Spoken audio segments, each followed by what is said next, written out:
Welcome po sa aking YouTube channel. Sa mga hindi pa po nagsusubscribe, please click the subscribe button po.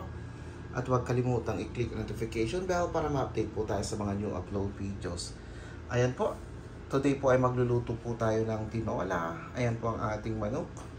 Diyan po ang ating upo, ang ating magic sarap, ang ating bawang, luya at sibuyas. Andyan din po ang ating patis, ang ating mantika, black pepper at ang ating sea salt. Ayan po, ganyan lang po kasimple ang ating mga sangkap.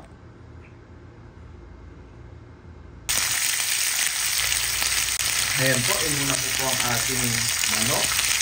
Ipa-fry po ng konti para po alis po yung langsa niya. Ayan.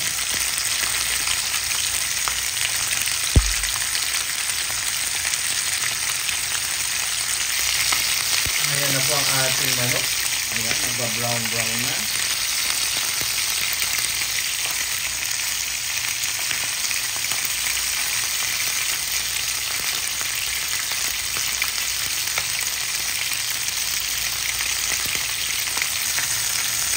At yan na po, nilagay ko na rin ang ating sibuyas.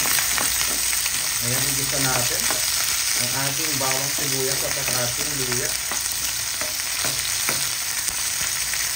Ayan. Ayan na po. Ayan, susunod ko na pong lagyan ng ating patis po.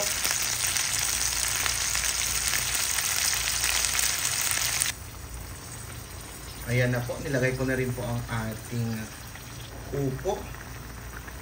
Ayan, lutuin natin together with our manok. Ayan po, nilagyan ko na rin po siya ng magic sarap. Nilagyan ko na rin po siya ng paminta. Ayan po, ang ating tinolang manok.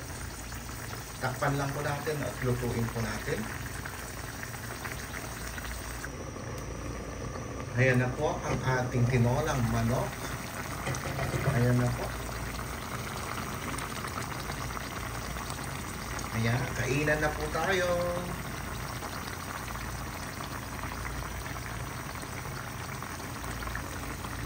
Ayan na po ang ating finished product. Tinikman ko na po at okay na po yung lasa. Ayan po ang ating mas pinasimple at mas pinasarap na tinolang manok.